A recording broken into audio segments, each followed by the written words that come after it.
in a world crying out for a top 10 show.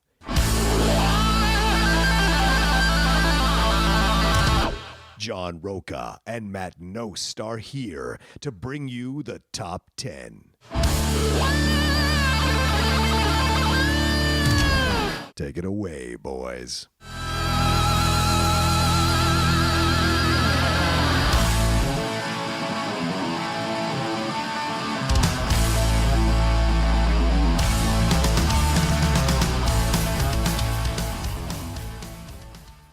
Welcome, everybody, to this week's episode of the Top 10 Show. I am John Roca. I am Matt Nost. And we got a fun list to count down here, brought to you by one of our Boss Hog patrons, Matt. This was a great suggestion. We had a bunch of things to choose from. Tons. I loved this one, and this led to a lot of possibilities, and it was really hard paring down this list. Yeah, you can keep going deeper and deeper and deeper the more you think about it. Like, oh, yeah, what about this one? Okay, how unexpected was it? Right. Was it truly like there's one that's a great one, but I knew it was inevitable after a certain point. It's like, yes, it was unexpected happening, I guess, in this moment, so to speak. Right. But the more I thought about it, I was like, I can't include that one. It wasn't really that unexpected to me. Yeah. It's just tons of different choices. Yeah. Just great topic suggestion. Who was the one who suggested the topic from our list? Yes, from a patron over at patreon.com/the top 10 with the number 10. So this month we chose Christopher Brockman when he submitted. So he submitted us like 4 or 5 different suggestions. He did. And we liked a couple of them, and this is the one we settled on. We're like, that sounds interesting. We've never done anything like that. We haven't. And so it's nice because you'll be talking about the movies, but it's more so perhaps just the scenes themselves or what actually transpired to make it on the list, this list. And we will get to Mr. Brockman's list later on after we've gone through our 2, after him submitting that topic. And thank you to Chris Alexakos and Clay Williams, Joe Ibarra, Kristen Smith, and Mr. Matt Hasso for everything that they do for us over here at the show. And at the end of it, today is Patreon shout-out today. Oh. So we will get you your shout-outs at the end of this show. Yeah. All kinds of stuff happening. Once again, over at patreon.com /the top 10 with the number 10. You can join in on the fun, guys. Come on. How can you argue that, for God's sakes? The subject or the topic today is top 10 surprising movie deaths. I think I've got that right. Or unexpected. Unexpected movie deaths. So there you go. Top 10. Was it unexpected or surprising? Unexpected is what he submitted. All right. Top 10 unexpected movie deaths. Really, it's the same thing. It is. So, this was fun. Like Matt said, a lot of things to choose from, a lot of different ways. Like, what was your mentality going into the movie? As the movie was going along, what's your mentality? All that jazz. So, there you go. And thank you to Christopher for submitting the idea. We enjoyed it thoroughly, and we were now going to barrel right into this bad boy. Yeah, let's do this thing. So my number 10, lot to choose from. Wait, Matt, do you want to tell them how the show works? Well, how the show works, John, is I'm trying to multitask doing 5 different things. I see that. Yeah, you were right. It's surprising movie deaths. Okay, top 10 surprising movie deaths. That's what I was looking up. I was like, let me double check. Yeah, it's fair. He submitted it. He supports us. I want to make sure we get it right. Absolutely. Especially for the title. You know what I mean? Oh, sure. We're a fucking professional over here. Yes, well said. Exactly. Certainly a high-run organization. Highly run. So the way the show works is once we set a topic or Mr. Christopher Brockman sets a topic, we go our individual ways, create personal top 10 lists, show back up here. I do my bottom 3, he does his bottom 3, I do my next 2, he does his next 2, then we trade 1 apiece. Once we have revealed our personal top 10 list, we create the shows between the 2 of us. Boom! Like we said before. I don't know if we're going to have any commonality. I'm assuming we'll have a couple. Okay. But I would not be surprised if we have 7 different between us or 8 different between us. Yeah, fair. So anyway, 10 for me is it was a struggle. Okay. There's a lot of things going on, a lot of choices to have. Who's going to make it on, who's not. Right. But it was Captain John Miller from Saving Private Ryan. Oh, Tom okay. Hanks. All right. Because I figured, yes, they may pick off, but Tom Hanks is going to be there in the end.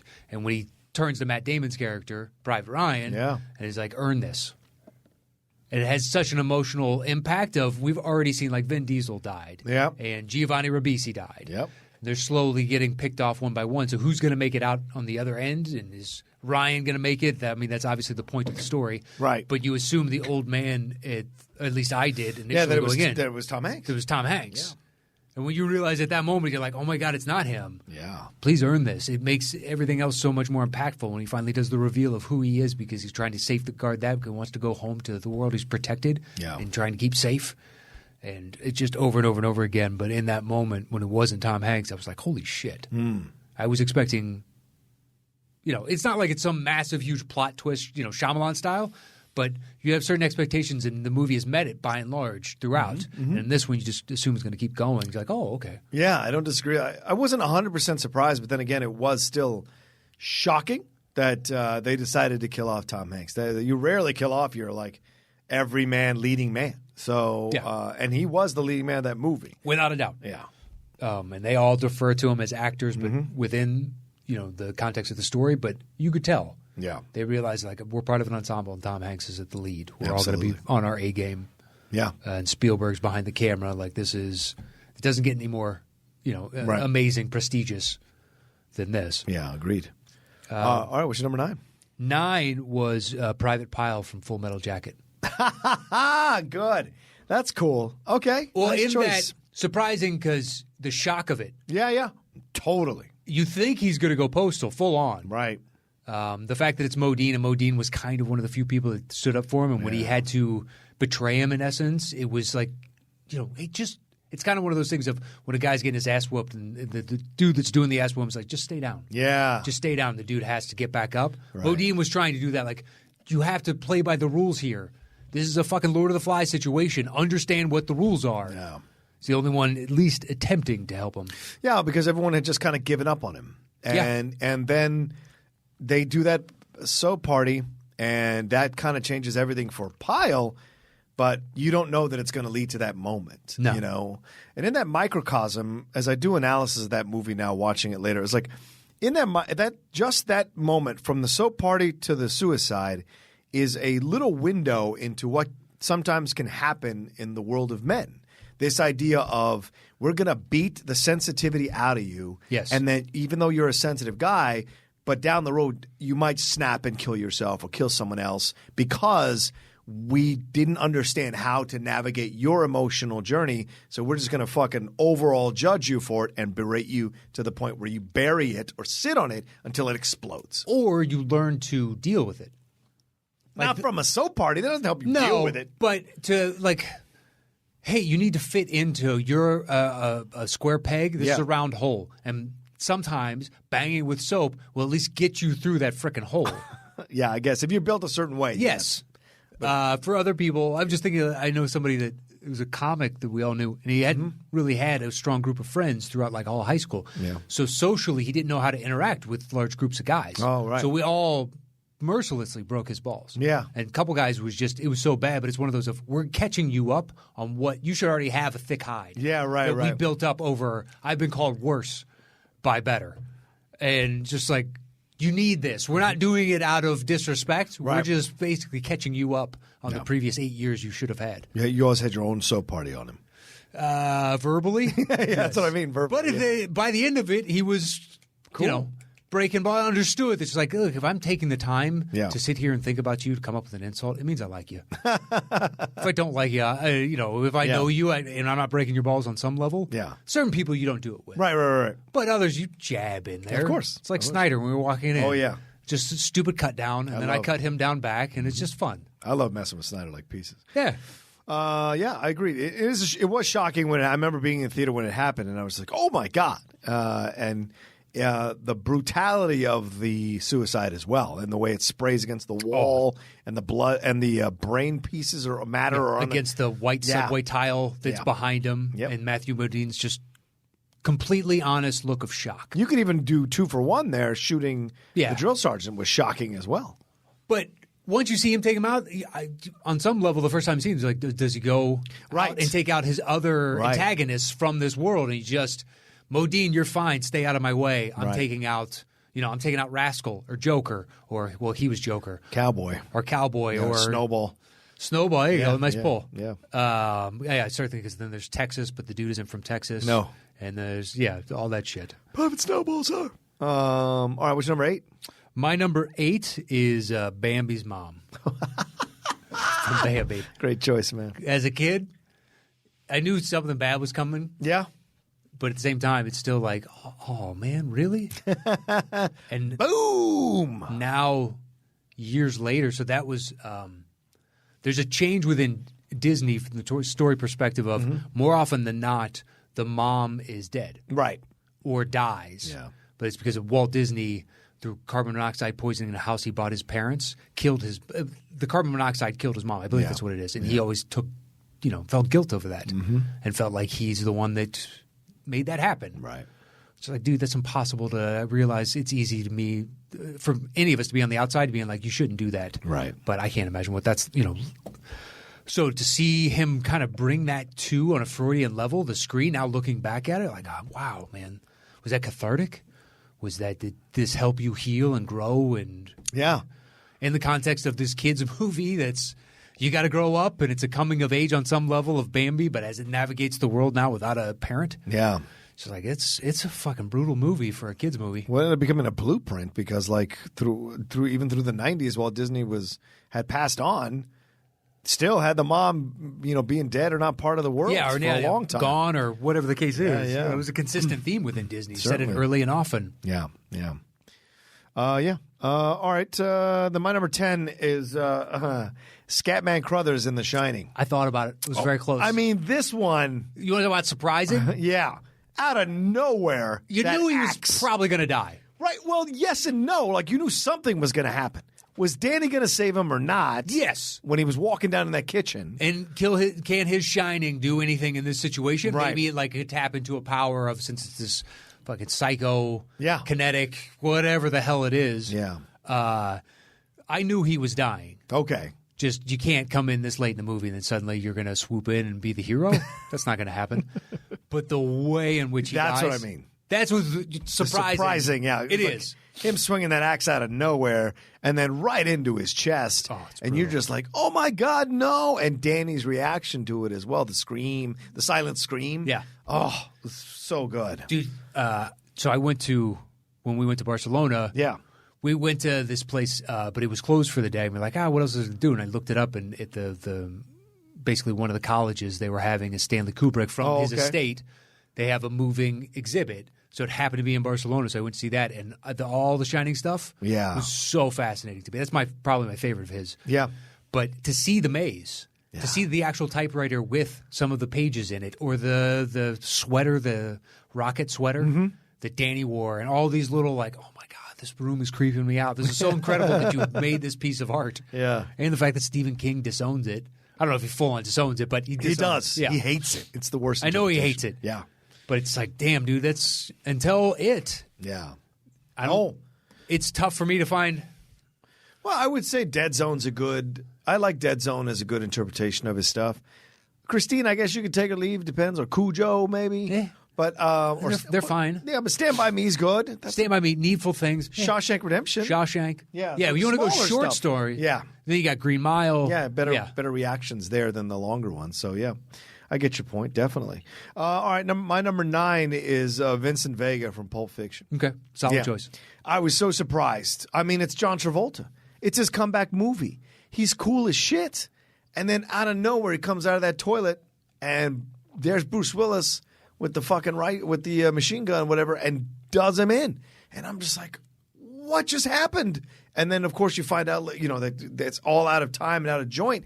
But, he ends the movie with Samuel L. Jackson. But it's almost, tragic because you know what's going to happen to him. No matter how funny or cool this last vignette is, he's going to end up getting shot after taking a dump in the fucking bathroom. That's a shame. It is, but at the same time, if you knew Tarantino movies, you're like, well, people got to start dying. Yeah, it's a good point. There's an inevitability here to a lot of these story threads. Very true. Yeah. I mean, it's less so than most of his movies. Yeah. So I guess it does keep you guessing. Yeah, it was just right on the cusp of. There were others I was more shocked by. Yeah, that's fair. That just this thing was so asymmetrical that the fact that this happens didn't leave me so disjointed. I was like, oh, okay, that character dies there. Moving on.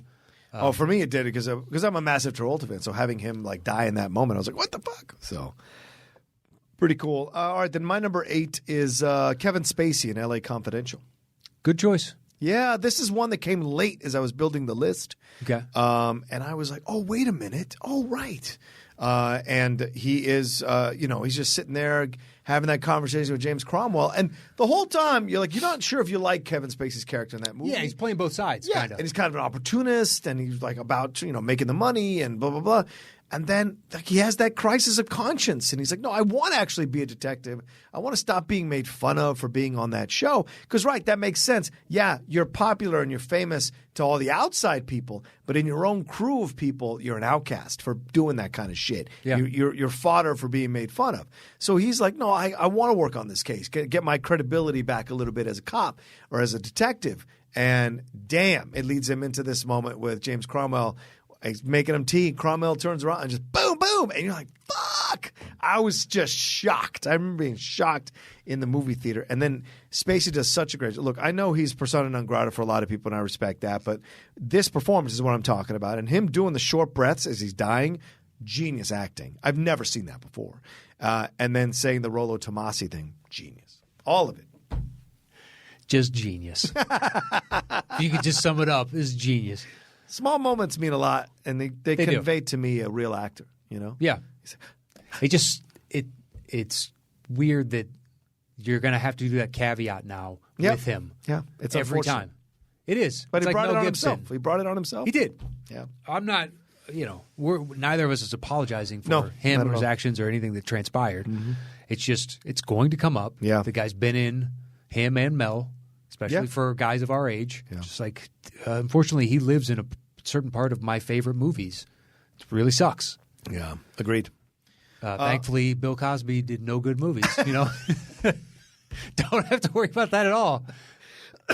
I would counter with Uptown Saturday Night, but we don't have time to get into that. Not going to happen. You know what I mean? Captain EO, not a fan. Not a fan. Not a fan. Nope. I know others are just like, sing along the songs, and I love going to see it every time I go to Disney. Nah.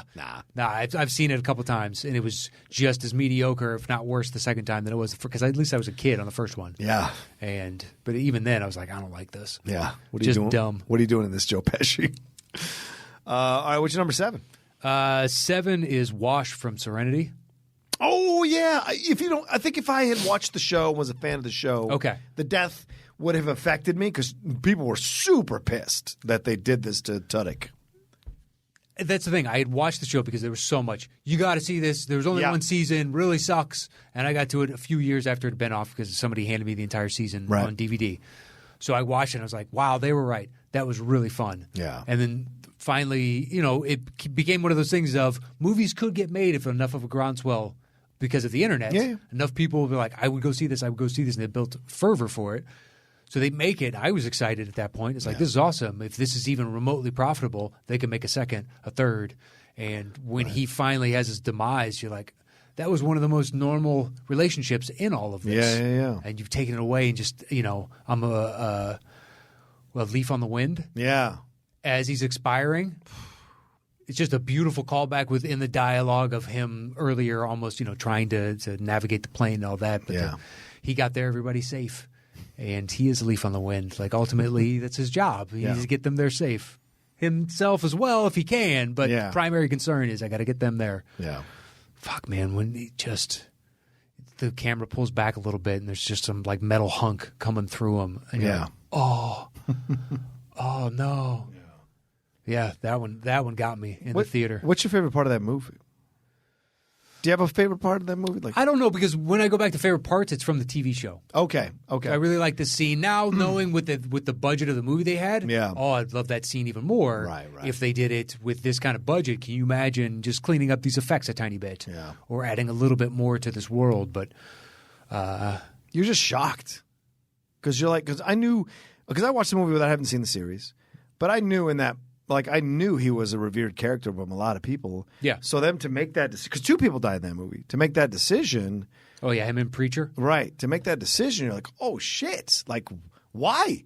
But it was keeping in character what people said about the series. That the series was that real and that cool because it would make those kinds of decisions. Well, I mean, nobody really died of the main characters during the series. No, but I mean like interesting choices with the show. So to have them do I liked in the movie the explanation of what are they called? Reavers? Yeah, Reavers. That it was a failed terraforming incident or something, so it's their own problem. They've created this cancer that is now infecting the galaxy, in essence, or the universe. Right. Depending on how quickly they spread, I guess. Yeah. That'd be really impressive, though, considering, as far as we know, the infinite nature of it. Good luck, guys. I'm pretty sure that's not going to happen. Nope. I mean, I like that it just, after all that build-up and then the movie comes out and you think, in my head going into it, I hope this makes enough to where they could do some sort of a sequel. Right. Or bring back the TV show and then take out somebody that universally everyone liked because he was always he's the same in every movie. He's utterly likable in everything he does. He really is. Yeah. It's impressive, even when he's a fucking rooster in Moana. As far as dumb sidekicks go, I actually enjoyed that one. I love him as King Candy. He is hilarious as King Candy in Wreck-It Ralph. All right, that was your number 7. What's your number 6, right? Yeah, that was my 7. My 6 is Tracy Mills from 7. Oh, Gwyneth Paltrow. Yeah. Yes, that's my number 6 as well. Ah, perfect timing. Yeah, man. When you piece it together, what's going on? What's in the box? Oh. What's in the box? If he hadn't done that cheesy fucking bullshit, I think that moment would have been even more powerful and overwhelming and shocking. Really? Him breaking down what's in the box that didn't... People made fun of it so much that it lost its power. But it's still a great moment when you realize what it is. Man. Oh, who it is. Really? Because his acting in that, when he's looking down and he pulls the gun back up and he's trying to dissuade himself of Wrath. Yeah. Become Wrath. Yeah. And you'll be part of my story. When he closes his eyes and exactly. shit. Oh. It closes the loop on this epic story that people are going to be talking about for centuries. Yeah. Close the loop. Close the loop. He knows he'll do it. Yep. And it's fucking so impressive because every fiber of your moralistic being wants to say, don't shoot him. Yeah. But I cannot imagine what it would be like if I had the head of my wife in a box delivered to me by the guy I've been trying to chase and put behind bars because he's killing people in my city. Yeah. I think you fire that fucking gun. Yeah, you do. You take what comes with it, too. Yeah. Because if nothing else, you've eradicated this piece of dog shit off the earth. Yeah. So he doesn't do it again. I don't even know how vindictive I might go. Yeah. You know what I mean? Oh, yeah, fair. Shoot off a toe. Shoot off something else. Oh, you mean you might take your time with it? Yeah. Yeah. Yeah. Maybe not while Morgan Freeman is there. I want you to experience as much physical pain as the emotional pain that I'm going to go through over the rest of my life. Yeah, I don't disagree with you on that one. I know, but it's like, but if you don't, then he doesn't get what he wants, and then they'll execute him anyway. I realize that's not as fulfilling in the moment. Yeah. But once you realize that it's her fucking head in the box. Yeah, man. Like, wow. It's one of those, because it's one of those films, and I get why people push back on films like this sometimes, with the female character is presented in a certain way. But there is a thing about it that I think works in this movie, and still works when you see it. Like, she is her own character. She's her own person. Yeah. Yeah, she's married to David, but she's trying to figure out where she belongs. And when she has that conversation with Morgan Freeman in the diner, you really fall in love with her in that moment. Like, she's beautiful. She's beautiful as a person. Like, when they're having the dinner for the first time with Morgan Freeman in their apartment and the train's going by and they're having the wine. Everything like you feel sympathy for her because she's with David and she's trying to be the nice wife and David's kind of like the abrasive young guy. And you've met people like that. Women who are a little lost. They get with some dude who's got a little bit of direction. Met dudes like that. Yeah, fair. And then you end up but when she has that moment in the diner with Morgan Freeman, when she tells him about the fact that she's pregnant, she doesn't know if she wants to tell David, and she wants to maybe go back to where they came from. And he says, if you decide, and she wants to maybe abort the child because she doesn't want to torture the child in this world. Yeah. So this fucker not only killed his wife, he killed the mom, a potential mom. Well, and your unborn child. And the unborn child. Oh, you didn't know? Yeah. And you're like, oh, dude. Yeah, that was the moment. Oh, dude. That's the moment, man. And then when he realizes that Morgan Freeman knows. Yeah. Oh, man.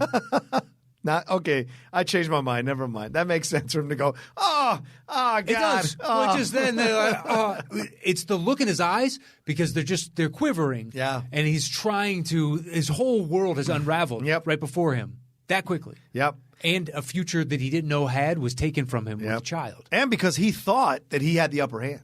Yeah. The whole time making fun of him in the car, you're a fucking T-shirt, no one's going to remember you, blah, blah, blah. And the whole time, smugly knowing. He fucking knows what's coming. And you're like, holy shit. Yeah, Freeman the whole way out. John, this doesn't seem like you. Yeah. Like, what's with the games? Totally trying to get him out. Yeah, trying to draw this fucking viper out. Yep. Knowing that it's like, dude, you don't do this unless you got a kill shot. Yeah. Oh, man. It's amazing how well that holds up. Yep. All these years later. I think it always battles with Zodiac as my favorite of Fincher's. Seven and Zodiac are always battling as my favorite. Yeah, I mean, kind of the same, material on some level. Zodiac's, it's just such a surreal idea that this individual just kind of wandered off. Yeah. We don't know what happened to him. And you know that going into it, that it's going to be an unfulfilling experience. But the whole time, it's so well crafted, you think they might know. Yeah. Like as Gyllenhaal is getting deeper and deeper, you start believing it was definitely this dude. Yeah. It was definitely, you love puzzles. You figured this out. Yeah. Oh, man. It's so good. But I don't know. 7 is so effective in that it's a beautifully simple premise. Yeah. Of the 7 deadly sins. And brutally done. Yeah. With no punches pulled at all. And some real, like when we could do a whole thing on it. It's so good. All right. That's your number 6. So my number 7 is Goose in Top Gun. Oh, that's a slight punt. Okay, fine, fair. What's your 5? That was your 6? The 7, yeah. So my 5 is Goose. Oh, cool. I was 15 when I saw this movie, 16 the first time. When he died, fuck, man, I remember just being like broken in the theater because he was such a cool dude. And you're like, this is not the kind of film where you need someone to die. Like, it's just not. It's not. But something had to be the inciting incident for him to finally grow the fuck up. Yeah. And unfortunately, it had to be his best friend Anthony getting Edwards killed. Anthony Edwards, had to get his head and it was an accident. It was a total accident. Nobody was at fault. It was a faulty canopy. It was a faulty canopy, and it wasn't. But like, damn that, and the score is great. The haunting score, and then him yelling, "No, Goose! No, God! No, God!" and him holding him in the water. Like, all of it was great, man. I was. What year did this come out? 1986. Yeah, 86. So I was 7 in the theater, and Goose dies, and it blew my mind. Yeah, it utterly blew my mind. Couldn't believe that Goose was dead. He was just singing at the piano with Meg Ryan. He's just with Meg Ryan. His kid had just come to visit him. And he was the one holding Maverick together the whole time till that moment. Right? He's like, dude, I'll play the games with you, but man, like you can't keep going up there trying to fight against your dad's vision, man. I'm just trying to get out of here. I'm trying to graduate. Yeah. That's all I want to do because I got a family, motherfucker. You're running off playing Rebel games. I got something bigger that I got to worry about. Well, you got a death wish. Yeah. You're living fast and loose as a young man sometimes is wont to do. Right. But I have other responsibilities. Yeah. It had no business being in that movie. Yeah. It was so effective. It really was. I just remember watching that opening scene where Tom Cruise starts singing. And as a kid, I was like, oh, so this is like what really cool dudes do, huh? Like at a bar. It's like, I can see how this totally would work. You start singing and everybody joins with you. Like, dude, you must get all the girls. Like, that's how it's done. Being 7, not knowing. Yeah. Like, it's huge gestures like that. And, I totally get it. There is my top 10 films, which is, like Godfather and Lawrence of Arabia. Then there's my top 10 favorite films. And Top Gun is in the top 10 favorite films ever made. It really is. Well, yeah. It's the rewatchable factor is it never goes away. In fact, coming back from Houston for the Schmoedown, watched it on the plane on my computer from beginning to end because I love it. I love the damn movie. Okay. Yeah, I fast forward through parts now. Oh, really? Oh, no. All the silhouetted lovemaking scenes. Oh, that's right. You talk about so fucking stupid. No, stop it. It's love. It's real love, man. It's real love. That's what love looks like. To put a lesbian and a potentially gay man behind a silhouetted shot, so we have to imagine the chemistry that they have between. At 15, you don't know what I say. When I saw it, I didn't know what was going on. Oh, dude, it was so painful. It was painful for me as a kid watching in the theater, and it's been painful every time watching it since. It's not in no way is that what romance is. All right. Just fucking him showing up on a motorcycle. It's just ridiculous. Utterly ridiculous. Whereas everything with the jets, the interactions with the flight school, I love the tete-a-tete they have there. Yeah. But just the getting back to, no, fuck off. And the music. The music is great. Oh, so bad. You're insane. So bad. All right. Then my number 5 is General Zod in Man of Steel. Oh, okay. Yeah, because Superman doesn't kill. He does not kill. And that moment when he snaps the neck, surprising doesn't necessarily have to be negative. So, and to me, right, in this moment, I was shocked. I was surprised that they made this decision, first of all, as an origin thing for Superman. And to have him snap the dude's neck, his last remaining connection to Krypton, just the level of it was insane to see him do it. And the scream that comes out of Cavill when he realizes what he had to do is fantastic. That entire moment. And so for me, I put it up there because the gutsiness to have Superman kill in an origin movie was like, what? So, yeah, I don't have the stakes with Superman that you do. Yeah. So surprising. I thought it was a great choice. Yeah. I find. Oh, sure. You can say it's a great choice. Absolutely. I don't disagree with that. Well, but I was shocked. Not as someone that cares about the canon of Superman. Oh, doesn't kill. Okay. So it made sense to me in that it's like, look, innocent individuals are going to die unless you step in this moment. You're the only person that can. Mm-hmm. And if you assess the situation as the only way to stop him is to do this, to save innocent lives, makes sense to me. That's a superhero to me. You unfortunately have to make choices that aren't popular every once and again for the greater good. Yeah.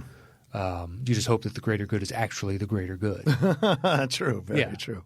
Hence, what is it? Brightburn. Yeah. It can go the other way. Yeah. Or the Red Sun thing. What if he grew up in communist Russia instead of over here? True. So, very true. All right. What's your number 4? 4 was Ellie from Up. Ellie. Oh, okay. Just because they meet as kids. Yep, totally. Great growing choice. up, and then all of a sudden she's like, oh shit, she's gone. Yeah. She's gone. She didn't say but 2 words after they were kids and they were just put together. And it's this silent montage, in essence, of them growing and having all these dreams and ideas about where they want to go and then putting it off because they have to, I think they have to fix a tire at one point and they got to fix the house, and they have this fun that they keep building up to make that dream trip to go down to Paradise Falls. Yeah. And, life got in the way, and they get to these old people, and he buys her the tickets to finally take that trip, cash it in, and she dies before, and she hands him the book of you now go off and live the adventure that we always wanted to. We moved inward, and then you go into the fantastical talking dogs bullshit after that. It is. There's the bones of a good movie in there. The opening 10 minutes is beyond amazing. It is beyond amazing. But enough squeaky fucking voices for a Tom and Jerry knockoff. Yeah. It's just I don't need this in the slightest. But to have that kind of emotional impact and to kill her off so quickly and just holy shit. Yeah. This is the start of what a surprising death. Yeah. It's a hell of a choice. That's fair. All right, so my number 4 is Gandalf from Lord of the Rings. Okay, I knew he was coming back. So right, I hadn't read the movie in forever, or read the books in forever.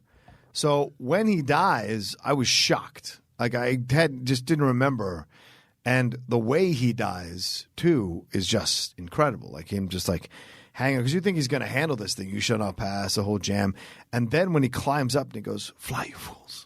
Yeah. Fly. And then he gets sucked down. Or is it Run, you fools? No, it's Fly. Fly, you fools. Okay. And then what's his face? Bilbo, or Frodo's reaction is Frodo, right? Frodo's reaction, you're just Frodo. Holy shit. And he's like, no. All of that. I was shocked. So I guess I'd forgotten. Even though you may not remember that, they all got that tattoo symbolizing that it was 7. Yeah. Because they had shot 3 movies together. And I knew that Ian McKellen had a tattoo before going into it. Right. Why would you get that if you only shot the first movie? Fair point. And you're in all the discussion of they shot 3 movies at the same time together. So I knew his character was going back. And then once I saw it, I was like, oh, yeah, I remember this. Yeah. I didn't read the books, but I had people, like, we watched the was it Rankin Bass? Yeah, Rankin Bass. The cartoons and whatnot, and I knew some of the stories, but in no way am I, Stephen Colbert, who can break down Yeah, I know, right? elven language of some tribe or whatever it is that you've never heard of, and you're like, dude, you got so nerdy in this world, and there are people that are even nerdier about it than you. Yeah. Yeah. So anyway, but look, when he dies, it's a hero. Oh yeah, moment. Absolutely. Yeah. Yeah. All right. So what's your number 3? 3 is Tommy DeVito from Goodfellas. Joe Pesci. Oh shit! Great choice. Didn't see it coming. Yeah, that's a great choice. Yeah, just out of nowhere. It's like Shit. they're opening the books.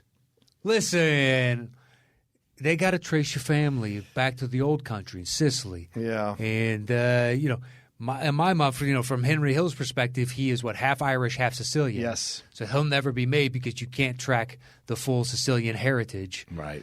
And then you get De Niro's character, who is just Irish, and he'll never be made. So this is like one of us getting made, and we're finally making the jump up. And when he walks in, he realizes right before it happens, oh shit, pop, and it's just this unceremonious fall as blood slowly just comes out of the top of his fucking head. Yeah, man. That God's eye is shot. It's not the full All the President's Men where it keeps going outwards, but you still have that overhead shot. And he just goes down. You see the light behind, boom, goes. You're like, fuck, they just killed Tommy. I just love his reaction. Oh, no. Boom. Yeah. Done. That's the way it is. And then, De Niro goes to the payphone, and he just starts, boom, boom, just the rage of they thought they were finally, but it's also, Yeah, losing his friend. he is Yeah. losing one of the few people that he actually trusts in this world. And guess what? There is no more trust. All your trust is gone because the rest of this movie is just hell. Yeah. It's fucking, look, that's the life you chose. There's only a couple ways out. It's usually when I turn it off. I know you don't like really when it all don't. goes to hell. I really but that's the only true mob story. I know. I just don't like it. Yeah, it's a fantastic moment. I remember watching it the first time in the theaters, and you're just like, that moment, you're like, oh, shit. But there's a number of surprising deaths in that movie. But this is too... Right. No, absolutely. I just mean, like, it's great that they keep that theme going, and then boom, they give you that one. After the like, Lufthansa heist. Yeah, right. All these... One by one. Yeah, Stax. Yeah. Fucking yeah, Sam poor Jackson. Sam Jackson. Tiny little part. They had to kill Stax because he didn't destroy the van. Yeah. Didn't get it compacted or whatever else, and they found them. Hey, get up. They go to his house. The one guy buys a new car, and they kill him in the new car. With his wife. Yeah, with his wife. The one dude with the huge caterpillar eyebrows is frozen solid. He's hung on the meat hook. Yeah. Just over and over and over. But his Frankie was by Carbone. far. You figured he was above the fray. Yeah. He isn't a nobody. It's fucking Joe Pesci. Yeah. Playing a pivotal character that everybody fears in this world of, predators. Yeah. He is one everybody's like, hey, try and stay on his good side. Henry Hill did it. Was like when you think I'm a clown? Yeah. That uncomfortableness of like, oh fuck. Yeah. Oh, he's finally going to turn it like I'm Spider. Yeah. Am I going to be I'm not Spider. Although Spider hasn't happened yet. Nope. But You get that vibe, though. can't blame him. Go get your shoe shine. Go get your shoe shine box. Shine box. Yeah, your shine box. They're like, fuck you. Keep him here. I know you've been gone a long time, but things changed. I don't do shoe shines no more. Oh, yeah? Things have changed. Guess what hasn't? I'm still made. Yeah. Go get your fucking shine box. And you're like, dude. Frank Vincent, man. So good. Yeah, it is. It's so good. So when he gets clipped, you're like, makes sense. Yeah. There's certain things you don't violate in this world that I know. Yeah. Thanks to movies. All right, so then my number 3, which might be a controversial choice for some people, but when I was 12 years old and I saw this movie, I didn't know this was coming. Spock in Star Trek 2. Oh, Yeah. good call. I mean, that to me is I had no idea it was going to happen because I wasn't someone who was reading the newspapers or the reviews or whatever. Like, I was 12. So I went to see this movie because I was a massive Star Trek fan of the original series, watched all the seasons, and went in. And when he died, in that moment, I'm telling you, I'm the age that I am. It's 2019. I can still see that moment and get emotional because I remember being the kid in the theater, seeing it happen for the first time, going, no, and it's so final. Because you think, like, how can you kill off a cast member, like someone who's been with it forever, this way? And I was like, man, I was so incredibly shocked. And the way it goes down and the reaction from Kirk, where he's completely deflated against that wall or against that whatever the barrier, you're just like, man. And then his eulogy to him, which is even more powerful. What year did that come out? 82, I think. Okay. Yeah. Because I think I saw the one after that. That was my first Star Trek in the theater. Oh, 3. I fucking hated it. Yeah, 3's not that great. I hated it with the intensity of 1,000 Suns. Just the kid, like, young Spock, like, crying, and the whole world going into this weird, it's like, oh, dude, this is so depressing. Like, why did you bring me to this? And I love every movie at this age. That was what, like 86-ish? 3 was 84. 84? Yeah. 86 was 4. 4? Yeah. Which I loved. Yeah, 4 is great. Yeah. It's 2, 4, and 6. Those are the best. I can defend 1 to a degree just because it's it's an interesting take on a Star Trek. And it's also how many TV shows make the leap to – they had to call it Star Trek the Motion Picture. Right. Just to get people to understand it wasn't like a TV show they were showing. Yes, because this shit did not happen. Yeah. Nobody went back and was like, oh, we got to turn, even the most popular of shows. Yeah. You're never going to get a fucking Car 54, Where Are You? Until Buster Poindexter. Yeah. All those years later. It's like that shit doesn't happen. No one thinks, hey, you don't make a good movie? This TV show that's paper thin. Right. Sergeant Bilko, which I thought was going to be funny and wasn't. Yeah. Get Smart. Yeah. Which they made into a bad movie. That's true. That's very true. All right, what's your number 2? 2, I think, was the first thought when I had started racking my brain, and it was like, okay, surprising, unexpected. Little Bill in Boogie Nights. He catches his wife. Oh, fucking him? around him. Yeah. Okay. William H. Macy. Because he kills himself after he kills his wife? Walks out. Yeah. Gun in mouth. Boom. And then they put that picture where he blew his brains out in the house to cover it up, but it just splattered out. And the shock of it in the moment, as if this movie hadn't been shock after shock after shock. Yeah, it was shock and awe in some respect of this debaucherous side of the valley in the late 70s. Yep. Mid to late 70s. So I can't imagine what that scene was like. You know what I mean? Yeah. If this was even remotely close, this is probably on some level a whitewashed version of a lot of shit that happened.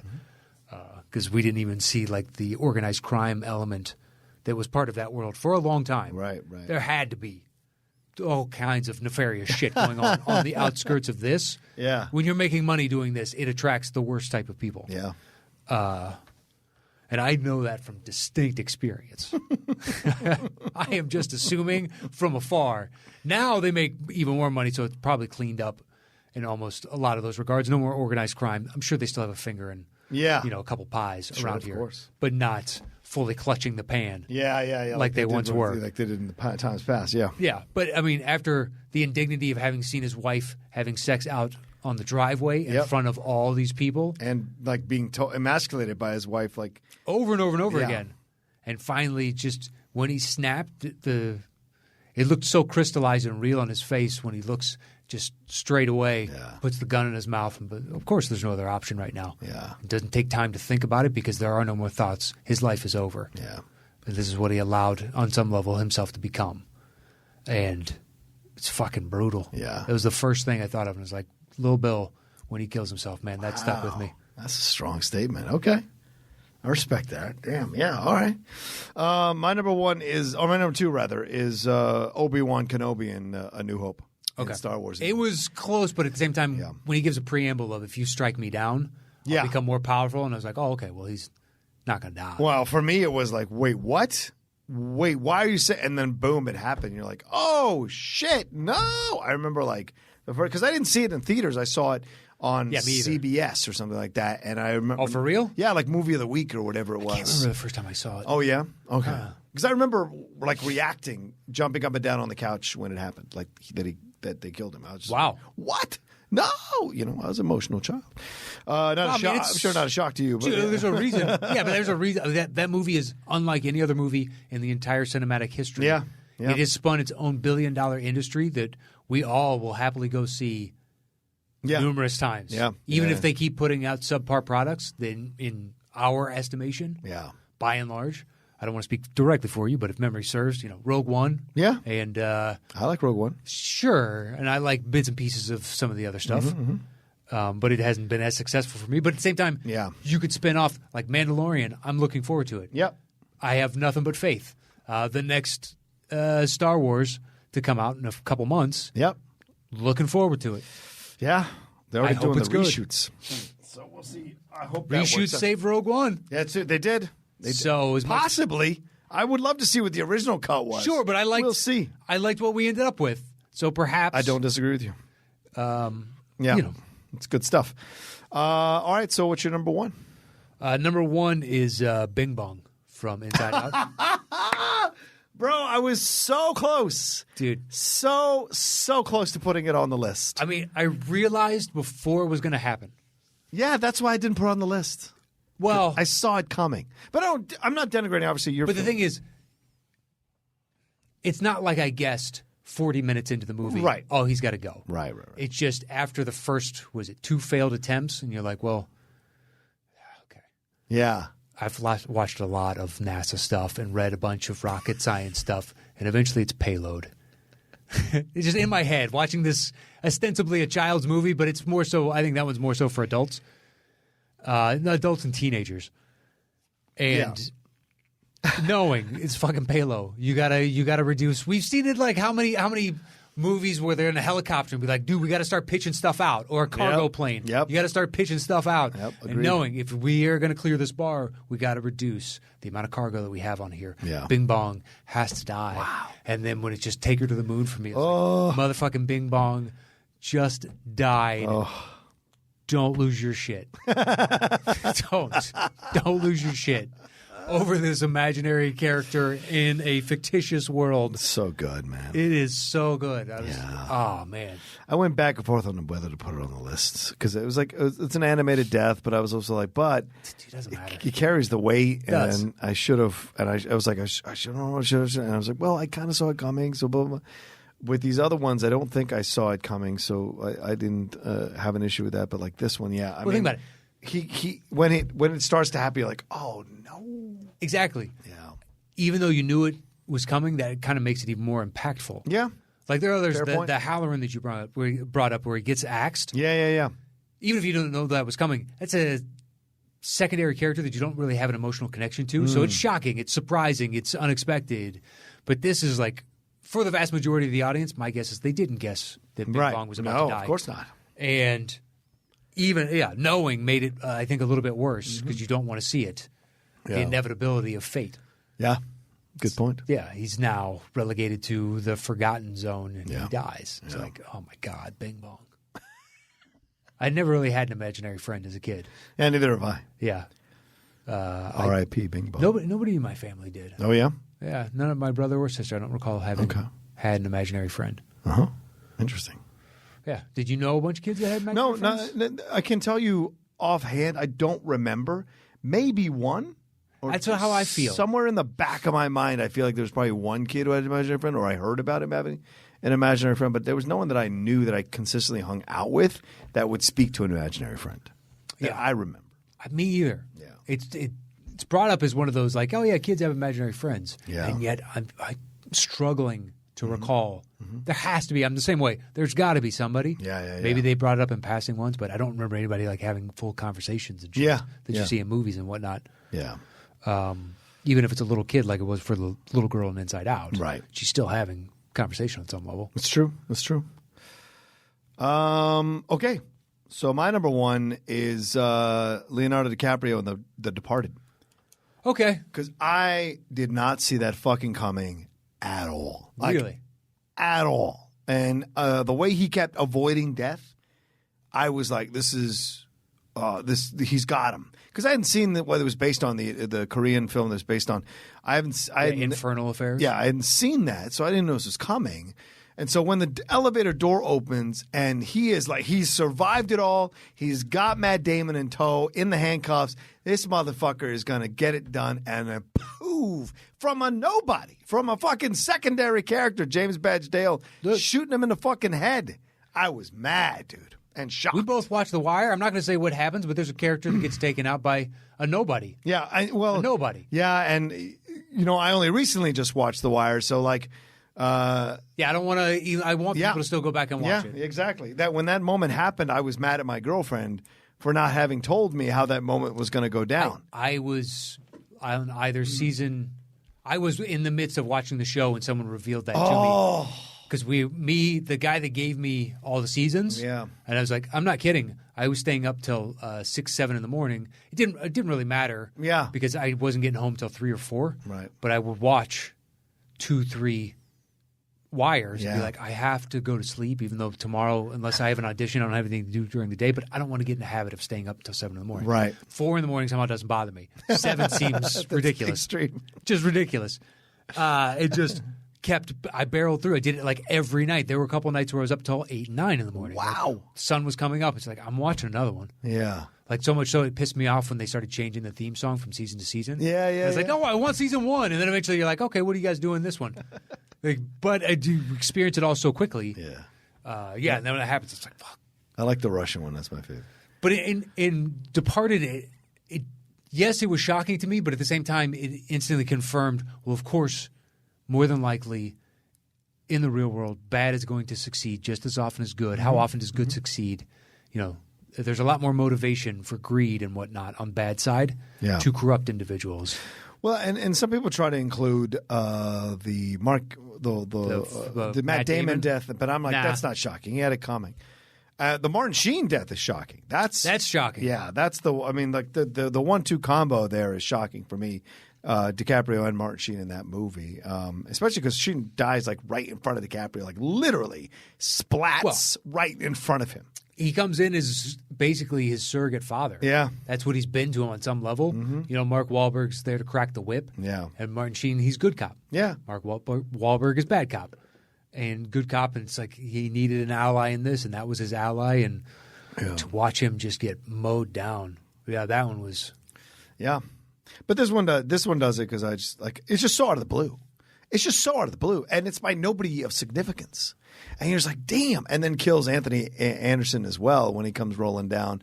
Like it's just the fucking guy, this guy, And so it just for me, it's the one that I come back to all the time when I think about shocking, out of nowhere type of death. So I had to put it number 1 on my list. All right, well, that's our separate lists for the top 10 surprising movie deaths here on the Top 10 show. Now we're going to somehow attempt to put these lists together into one. I imagine the coin will be used a few times. Yeah, I don't see any way around that because I just put Bing Bong on there. Yeah, the highest commonality then we have is like Goose. Yeah, all Goose, right. Okay, we did have one at least. Oh, and Gwyneth Paltrow. Yeah, and Gwyneth Paltrow. Right. Tracy Mills. Okay. But do they deserve to be 1, 2? No. Exactly. No. What do you got number 1? Bing Bong. Oh. And you got DiCaprio. I do. You know what? I could accept Bing Bong because I was going to put it on the list anyway, and I talked myself out of it. All right. What's DiCaprio's character's name? Oh, Jesus. All right. I'll just put DiCaprio in. I can look it up, though. It's all right. I've already written DiCaprio, so I can't make room for it at this point. All right. So what's your number 2? My number 2 is Obi-Wan Kenobi. All right, let's do Obi-Wan there. Okay. And my number 2 is Little Bill. Right.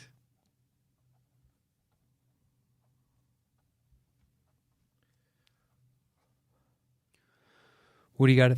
Okay, we should probably do Goose and Tracy Mills at some point. So Tracy Mills, we can go there, I guess, at 4, right? And then Goose after that. Where do you have Tracy? I have it at 6. I have that at 6. I got Goose at 5. Where do you have Goose? 7. 5, 7 beat 2 6s. It's kind of the same. It is. So I would say give way to the 5 because it's the 5. Okay.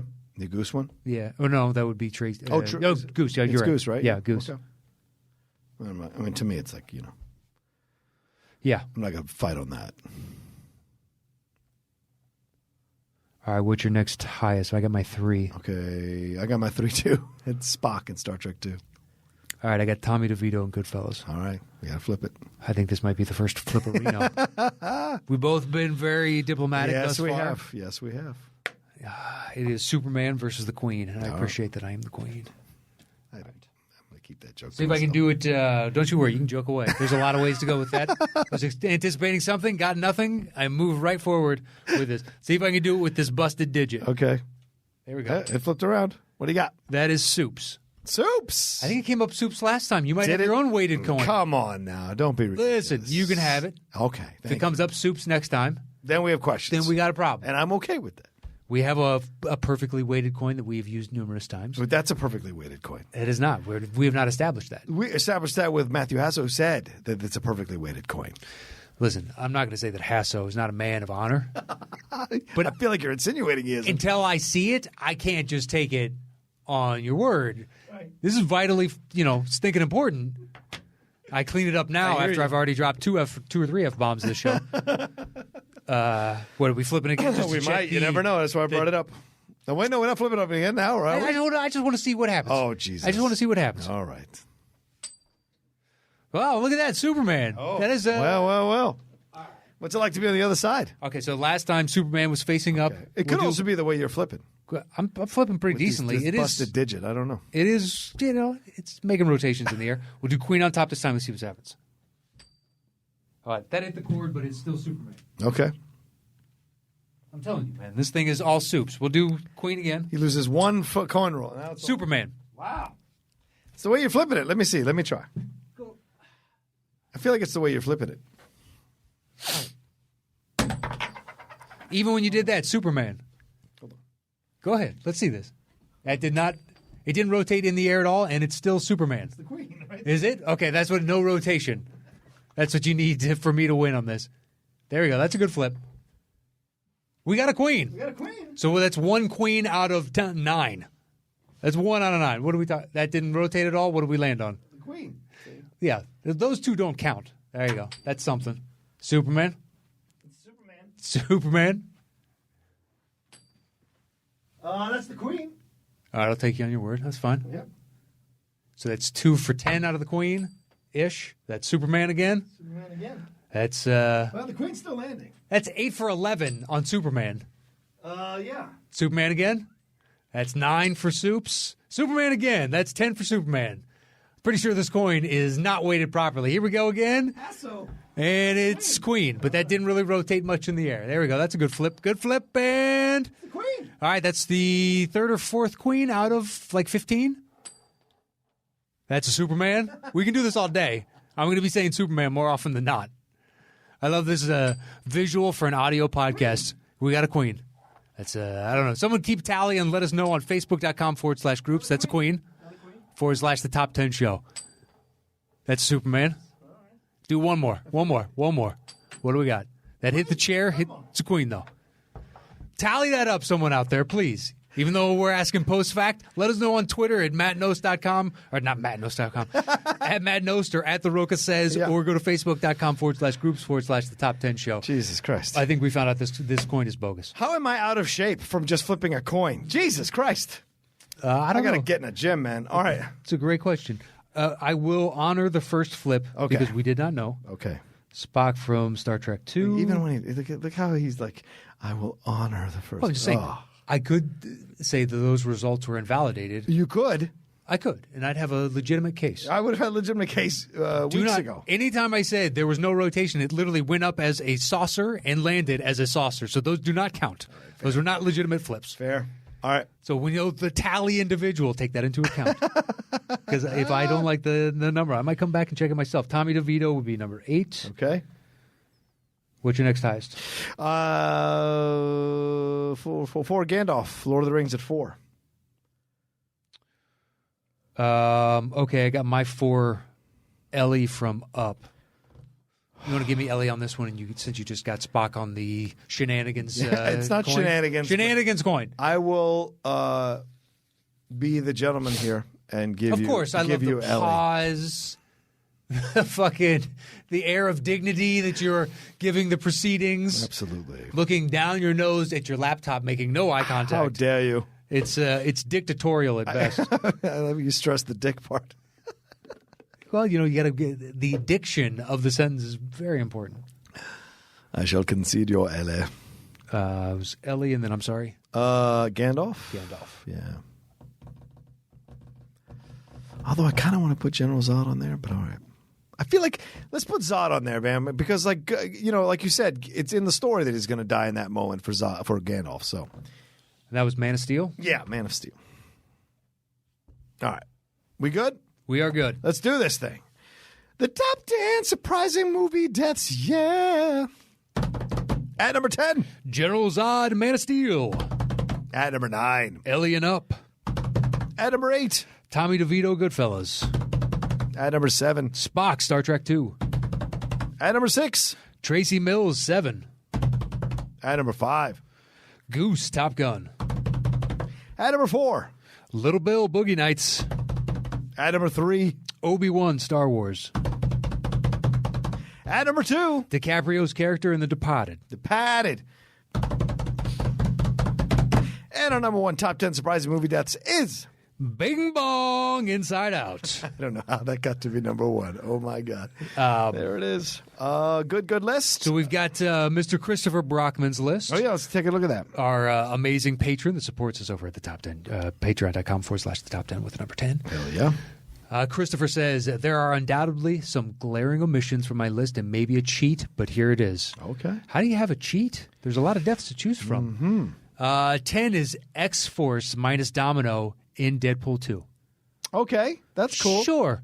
Yeah, I would say that. I don't have a problem with that one. Yeah, and I liked a lot of the deaths, especially like Brad Pitt's. Yep. Out of nowhere. Yep. Oh, shit, was that Brad Pitt? Number 9 was Colonel Austin Travis, a.k.a. Steven Seagal from Executive Decision. That's true. That's when the Seagal hype was high. To having him die like that was pretty shocking. I agree. That is one of the Seagals I do not go back to watch, so I do not care. Number 8, Ellie Fredrickson from Up. There you go. There we go. Kaboom. 7 was Bill Murray in Zombieland. Okay. I almost put it on, but... I thought about it, but it didn't have the same impact. Yeah. 6 is Thomas J. Sennett. I didn't know his last name, actually. Yeah, Macaulay Culkin in My Girl. Thomas J. is what I knew him as. I thought about that one, too. Next is 5, Russell Franklin, Sam Jackson in Deep Blue Sea. Okay. Okay. Chad Feldheimer, a.k.a. Brad Pitt in Burn After Reading. All right. He gets clipped in that closet. True. Billy Costigan is Leo DiCaprio's name. There it is. Because it's number 3 from The Departed. Departed. Julian Taylor, a.k.a. Julianne Moore from Children of Men. And finally, number 1 is Marion Crane, a.k.a. Janet Leigh in Psycho. Yeah. And he said there are too many honorable mentions to list them all, but some of the harder ones to keep off include Peter Parker from Into the Spider-Verse and... Ophelia and Pan's Labyrinth, Goose from Top Gun, and Snoke from The Last Jedi. Perfect. You picked that up right where the other left off. That's how it works. There you go. That's good. That's the alley to the oop, my friend. Oh. You set one up, the other one knocks it down because it's a fucking professional. That's why. And now we got shout-out time. Yeah. For all our patrons that support us. If you join at the $5 and up level, you get shout-outs. You also get to participate. Technically, you submit questions for the Topic Thunder, and you can get that email address from patreon.com/the top 10 with the number 10. Those that can be a part of that show, you can find it there. I don't want to announce it here because that is exclusive. It is. For you individuals over there. Yes, it is. But at $5 and up, you get a shout out, and it is our way of saying thank you every month to everybody that has supported us since we came back. And you are the reason we are here. You are the wind beneath our wings. Hey-oh. And I am ready to start this whenever you are, my Let's friend. do it. I'm good. Let's see. Can I expand the cell? Will it let me expand the cell? I cannot. Can you? Yeah. Really? Yeah. I just hit the thing and moved it over. Trying to do that, and it will not let me do it. Oh, okay. Yeah, I've got it looking like this. Yeah, I don't. I've got it at looking like this as a CSV form, but then you can't. Nope. Usually it'll change into that, like a kind of ruler extension right now. Oh, that's weird. And all it does is just. Yeah, okay. All right, so I might miss. All right. Help me out if I screw up Can you make last it bigger name. with your fingers, just in case? Nope. It Nope. just keeps All right. spreading the cursor out. All right, fair enough. Let me see.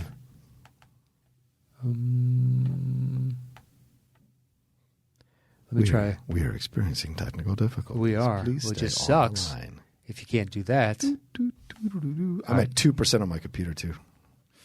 I am So I'm like, opening it in Excel, and we are good to go. okay. All right. Should we go?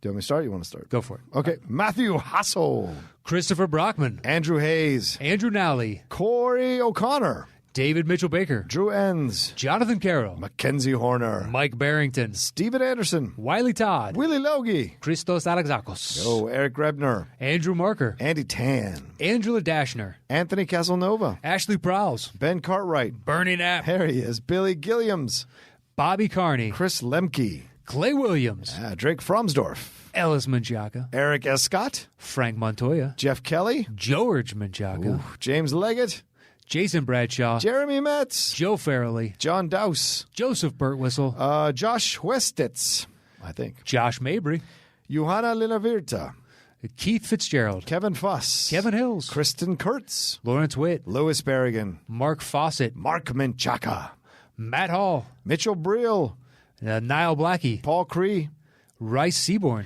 Robert Haley, Ryan Nem, Sean Brennan, Steve Schleckebeyer, Stephen Boyd, Sujayanth Fernando, The Blast from Our Past podcast, Timothy Berg, TJ Starman, Tyler Spots, Zach Butts, Adelardo Fuente, Alex Ramsey, Alex Russell, Aaliyah Moore, Ahmad Ali, Andreas Kronstad, Andres Mendoza, Anthony George, April Rybacki, Asa Denning, Ben Quirk, Ben Archambault, Blake Gaunt, Blake Jensen, Bobby Michael, Brian Akins, Bobby Michael, Cameron Belgrade, Cameron Chapman, Chris Cabrera, Chris Consiglio, Chris Judge, Christopher Green, Christopher McIntyre, Cody Seal, Cody Markham, Dale Varley. Dan Culbertson. Oh, the prettiest man in the world, Dan Nye. Until you get to L.A., Dan, then you're going to walk into a room full of 10s and realize that you are no longer a 10. It's unfortunate. It's happened to all of us. Yep. Dan Petraglia. Daniel Shaboot. Just saying, he's going to start auditioning. He is. There's going to be some tough rooms, man. Daniel McCarty. Danielle Kelly. Darren Bush. Deborah Torres. Derek Giateng. Drew Burkhart. Dwayne Joseph Burke. Dylan Bullard Dempsey. Dylan Johnson. Dylan Yoon. Ed Buskirk. Edward Dobbins. Elijah York. Eric Bouchard. Eric Stevenson. Gareth Weldon. Garrett Bates. Gunner. Oh, shit. Sorry, guys.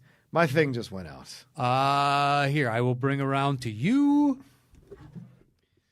I think I can get it.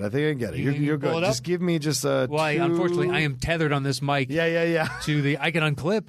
No.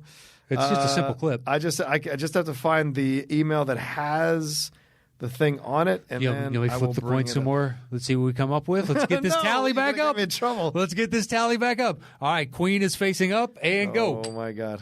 That is a queen. I finally flipped the See? queen. A queen. Yeah, flipping again. You know what? We got another queen. Oh We got another snap! queen. I should have put this back. Yeah. back. See, we were Superman. Oh. Easy. We'll get right back on Superman's frequency real quick. Superman. All right. No problem. Watch see. this. Who you might want to take a guess? Superman. Superman. All right. Where did we leave off at? Do you remember? Doing one more. All right. That is a queen. We actually ended even on that one. All right. Good. I believe that was 3. There we go. So it's no shenanigans. Where did we? Do you remember where we left off at? Let's see. We did Elijah York, Eric Bouchard, Eric Stevenson. I think didn't you just do Gareth Weldon? Or no, you did Gunner, and then it went out. Yes. You just went Gunner. Ah, shit. Okay. So Hans Eskelsen is the next. Do you see that? Okay. Haley Morton, Ian Brick, Beltran Lopez, James Appleby, Jan Villa Canizar, Jason Liao, Jeff Knutson, Jeff Saliba, Jeremy Bowers, JIC 317, Jim White, Joe Ibarra, Joe McPhee, Joey Anthony, John Keefe, Jonathan Chase, Joseph Viola, Josh Sachs, Justin O'Neill. Kevin Archer. I think that's Keith Archer. Oh, sorry, Keith Archer. Sorry. And then Kevin Shaw. That's what threw you off. Fair enough. Hey, Kristen Smith, Christia Veselchik. Kyle Beckworth, Or Veselchich. Kyle Feller. Lindsay Toll, Louis Carrizales, Mallory Garrett, Marcel Behrman, Marcus Davenport, Matt Hannigan, Matt Yound, Matthew Pullen, Maurice Robinson, MF Doom, Michael McDade, Michael Schmurr, Nathan Leonard, Nick Francis, Nizar Alabasi, Noel Kelleher, Pat Bulfamonte, Peter Bellin, Peter Ross, Phil Morissette, Phil Neglia, Philip Renshaw, Rachel Silvestrini, Hola, Yeah. Ravi Prasad, Reagan Lovig, Rob Harris, Roque Orellana, Ruben Enriquez, Ryan M. Brandos, Scott Zarnecki, Shane Noble, Simon Brouillard, Skylar Alessi, Spencer Freightway, Tim Begg. Tim Franco, What's up, Tim? TJ Daniels, Wayne Murphy. Zirian Giggleson, Nice. Ben Berkowitz, AJ Barrera, Aaron Carroll, Abby Lugo, Alan Bennett. Alexander Marzonia, What up, Alexandre Castanesco, right? Andrew Herbs, Andrew O'Day, Andy Ortiz, Archie Bear, Martin Tuttle, Blair Simpson, Charlie McKenna, Chelsea Lewis, Chris Jones, David Gregson, Dimitri Melot, DJ Red Hot Cox, sure, Eric Messix, Evan Bistrom, Evan Zoller, Giancarlo Simonetta, Grecia Romero, Houston Bodley, Ian Horner, Isaiah Hoffman, Jacob Pullen, James Petty, James Trapani, James Winstead, Jason Taylor, Jeff Peters, Jen Kemp, Jim Payne, Joe H.Y., Johanna Schmidt, John Holloway, Jordan Wiltshire, Josh Lawrence, Josh Murphy, Joshua William, Joshua Wine, Juan Reyes, Julian Key, Catherine Samuels, Ken Reels, Kim Lahiff, Kyle Spahn, Laura Deverson, Luke Allison, Luke Larson, Magali Dore, Matt Chipping, Matthew Lee Cravens, Mike Shea, Nathan Williams, Nathan Williams, you said? Yep. Nick Dornoff. Patrick Campbell, What's up, PJ? Patrick Zamora. Philip Lane, Rob McDonald. Rodrigo Valverde III, Ryan McKenna. Scott Kohler, Seamus Braytag. Sean Scott, Seth Shearer. Stacy Flores, Steve Scully. Stephen Armstrong, Oh, the Cinephiles. Thanks, Steve.